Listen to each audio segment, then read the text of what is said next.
best thing about an incident is you can set all of your processes up in Blerter to reflect your processes on the day. For example, today I've got some tasks to complete regarding the slip and fall. However, on the day, depending on if it's a missing child, if it's an illness due to COVID, anything like that, your team is able to have your processes built in. So it's followed through every time, whether it's day 1 or day 5, a staff member or a volunteer just joining on the day for the first time. Everyone has the same processes. Now let's take a look at the incident and what that brings. You can select the incident type, and you can see in the record here that you've got all the original information from that original blurt.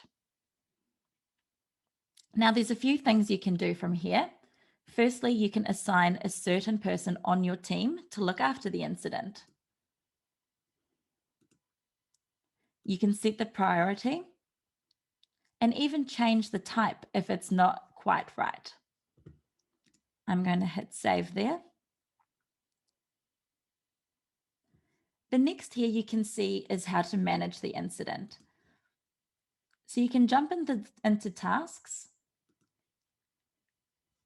You can even reassign the tasks to a different person depending on who in your team needs to look after it.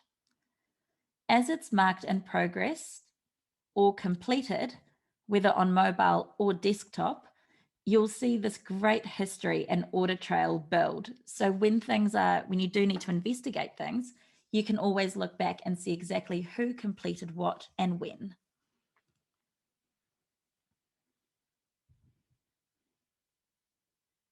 You can also add additional notes. You can also see any changes that were made to the incident throughout the time. You can also include any attachments or documentation. We understand that a lot of people still work with manual paperwork, or you want to add additional photos from CCTV. You simply add them as an attachment, and that will all be saved to the document as well.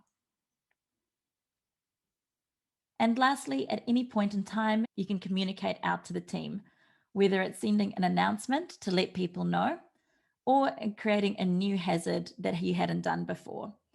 Any learnings and closure reports are great to have on hand as well for your end of event review. To create a report, simply hit which report you would like, and that will pull into a PDF for you.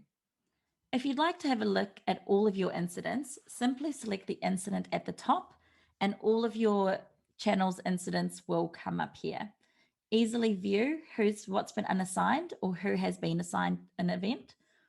Or if you need to do an audit trail, you can filter really quickly as well.